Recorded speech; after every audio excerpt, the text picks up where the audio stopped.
I used to work at FYE. I had my manager at the time, and he liked my music, and he went and he funded like 300 of each of the CDs, and I ended up performing inside the FYE. And so yeah, that was a that was a real cool experience there. But just the recording of it, it was mainly like how I like to record. Like it was a process, natural. You know, nothing was really forced, and that's why it was kind of a quick release because it just felt good at the time, and. So it just felt good. So awesome. So we're gonna speak about some of your other releases, and I want to see how everything's going on with Maserati Marcus. How that bond lasted through so many albums. What got into that. And so we're gonna speak on that in a little bit. But right now I want to feature music from your latest release, Running Red Lights. This is with Anya and Kiki Zine. This is Chasing Skies right here on the one. And forgive me if I mispronounce Kiki's name. Yeah, a lot of those musical relationships are not doing good right now. Really? Yeah. It's a long, just crazy. Basically, it was like more so misunderstanding and not communication, and that led to like the fallout with like Kiki Zen and Maserati and just a lot of other people that I worked with. And I was just all like, oh, sometimes it's like that. So just simple miscommunication, misunderstanding type deal? Yeah, pretty much. Like ever since like with me and Marcus, it was one of those things that like I like to do a lot of music, like a lot, and we had he has tracks going all the way from Cool Mellow Smooth to Running Red Lights, so Blind Universe was produced by him. Graffiti at James Conflicted was produced by him, and then just like our personal relationship just started drifting, and I would be the one that would reach out and wouldn't get reached back, but then it pretty much started with Penis Conflicted because he wasn't supporting the project he produced, and so I was just all like, what's going on with that? And then things started happening with Bucktown, and I'm happy for him for that. But when it got down to him working with me, it just drifted. And so with that, I had my homeboy Nemo, which was on Genes Conflicted. Him and Kiki are like world close friends. Well, I think they're going out now. At the time, I asked him, I was all like, are you and Kiki talking? And he was like, nah, not really, whatever. So I didn't even think to even pursue her. But he said that there was a text message I sent her. Like when me and her talked, it was a mutual appreciation for both of what we like to do. Yeah. And he took it some way. And so basically, everyone's not talking to me, and I don't know why. And my homeboy Darnell told me, he was like, yeah, it was from a text message that you sent her. I was all like, what text message? I was like, any other time he would have came to me. So the way I looked at it is, if any other time you would come to me about something to clarify something, and now you don't, the friendship isn't there, because you're just tired of, trying, or you don't want to make that effort anymore. So, this 2013 was basically a year for me to see who was going to be there to support and just be there in general to who's gonna just not be there, and I'm glad it happened early, but it just sucks because we do have all those songs and that relationship for like years, you know, like 5 years, but you know, that's not in my court. Okay, so before we even go back on there, luckily we got a nice long commercial break. 3 questions. 1, It's just good news. how much you want to talk about it on air? Those 3 albums. Yeah, I mean, I'll talk, you know, just I'll touch a little bit as far as me and his relationship, and go mainly just into the projects themselves. Okay. 2, if the opportunity presented itself, would you 2 work together again, depending on who reached out to who? Yeah. Okay. Yeah. I can't remember what the first question was.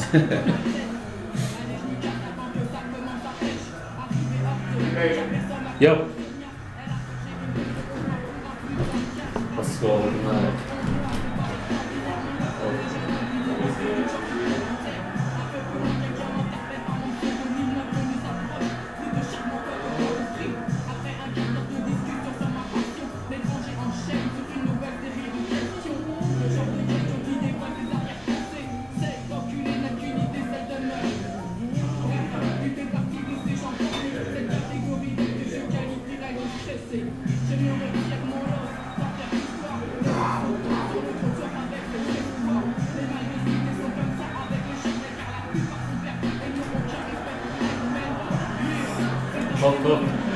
Oh, snap.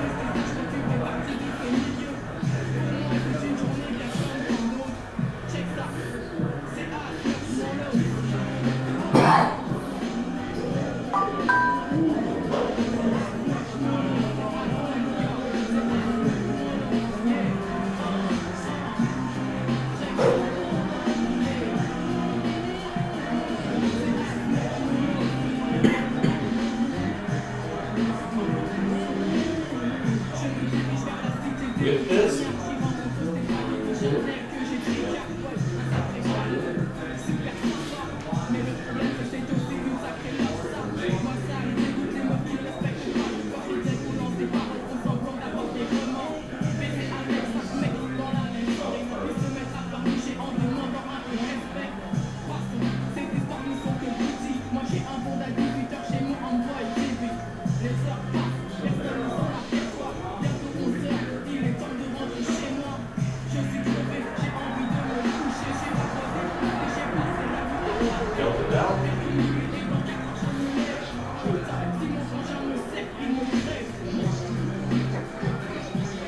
I did not know that Jay-Z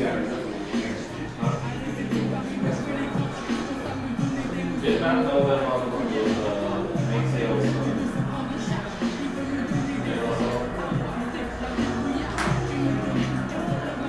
Bullshit. No bullshit. You go to the movies back in the day, the movies became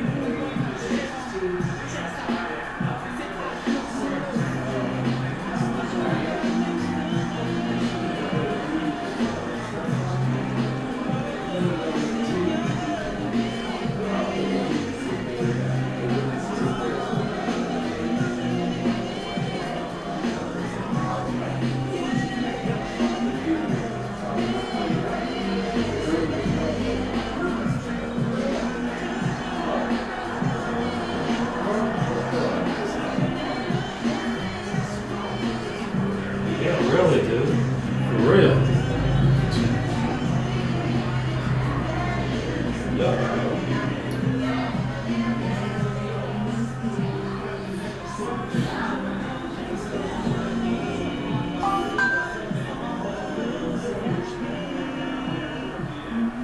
Where we at? Oh, okay, still on that.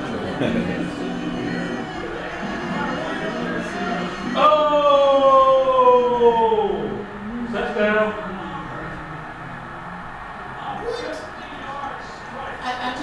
I know. Don't take that long.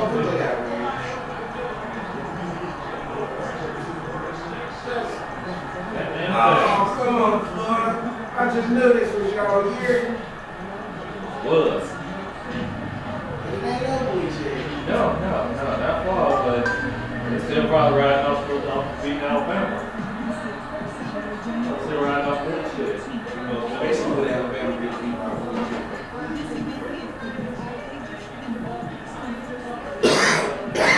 Oh, shit.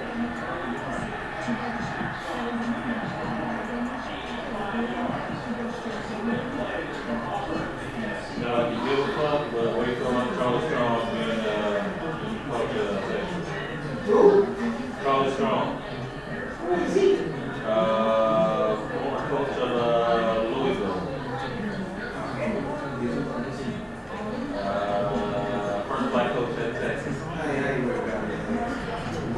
I ain't worried about his ass at all. Because for one, Louisville, never beat on you. Yeah. So him going to Texas, him being the first black coach, Texas gonna be sorry for 5 years. They gonna make it, but we don't want this man. You know what I'm saying? Especially after coming out of that old school man. He got fired. If he would have beat on you, he would have won.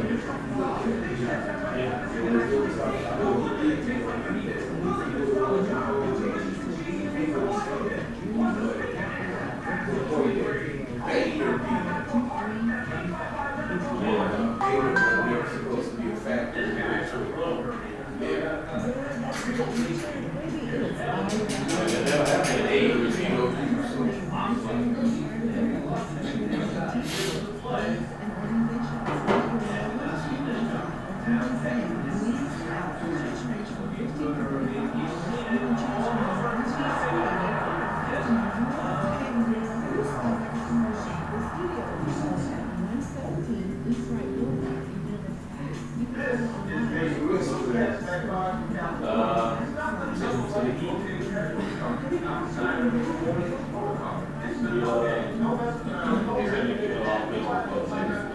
Well, I said that these people came over.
Oh shit, we gotta be back on.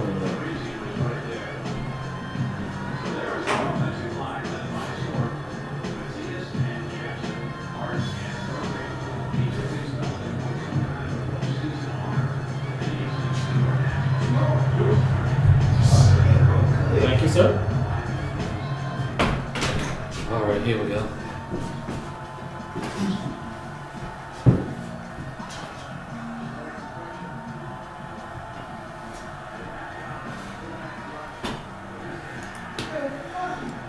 Music from Jamar Equality, Too Ill, with production from Ruler Y.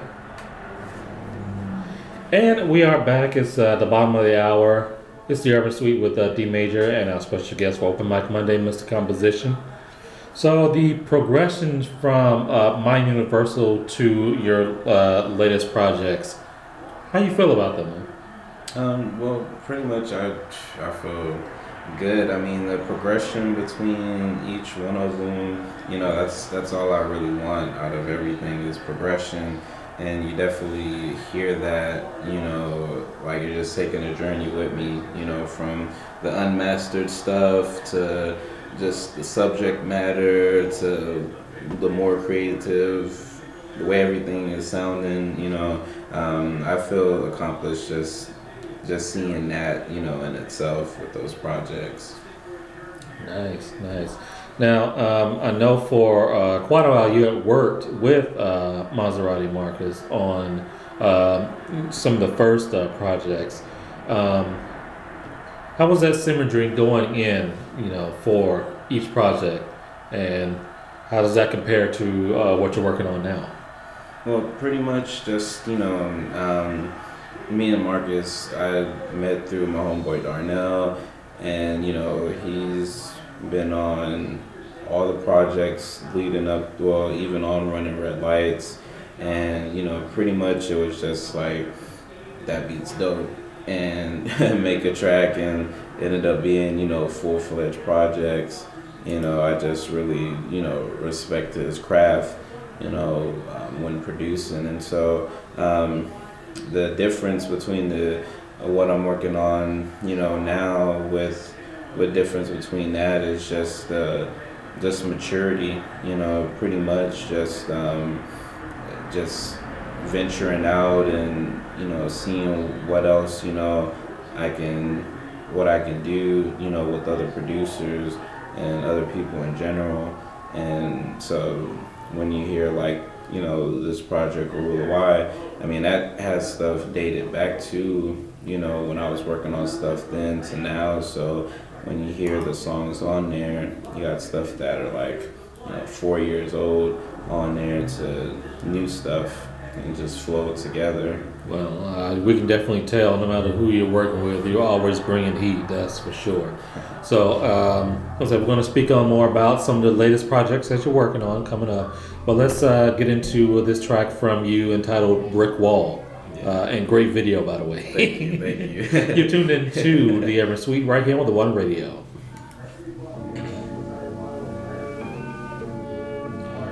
And seriously, yeah, good video. I'm not even gonna lie.